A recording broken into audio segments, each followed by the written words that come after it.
దేశంలో మనుషులకు పట్టిన దెయ్యాలను, భూతాలను, ఆత్మలను వదిలించే దేవాలయం ఎక్కడుందో తెలుసా? ఎన్నో రహస్యాలు, అద్భుతాలతో కూడి ఉన్న ఈ దేవాలయం గురించి మనం ఇప్పుడు తెలుసుకుందాం. రాజస్థాన్ రాష్ట్రం రోషన్ జిల్లాలోని హిందీపూర్ అనే పట్టణంలో ఉంది ఈ బాలాజీ దేవాలయం.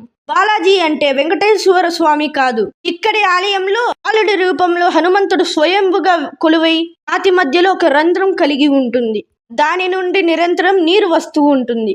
దుష్ట శక్తులను తరిమి కొట్టే పవిత్ర స్థలంగా ఈ ఆలయం ప్రసిద్ధి చెందింది. ఇతర దేవాలయాలతో పోలిస్తే ఈ ఆలయం ప్రత్యేకమైనది. ఇక్కడికి భక్తులు మానసిక మరియు శారీరక సమస్యల నుండి పరిహారం పొందేందుకు వస్తారు. ఈ ఆలయంలో ప్రధానంగా ముగ్గురు దేవుళ్లను పూజిస్తారు. బాలాజీ రూపంలోని హనుమంతుడు ప్రధాన దేవుడు కాగా, దయాలకు రాజైన ప్రేతరాజ్ మరియు భైరస్వామి మిగతా ఇద్దరు దేవుళ్ళు. ముగ్గురు దేవుళ్ళ కృపతో సమస్యల నుండి విముక్తి పొందుతారని వాళ్ళ నమ్మకం. ఇలాంటి వీడియోస్ కావాలనుకుంటే లైక్, షేర్, సబ్స్క్రైబ్. దేశంలో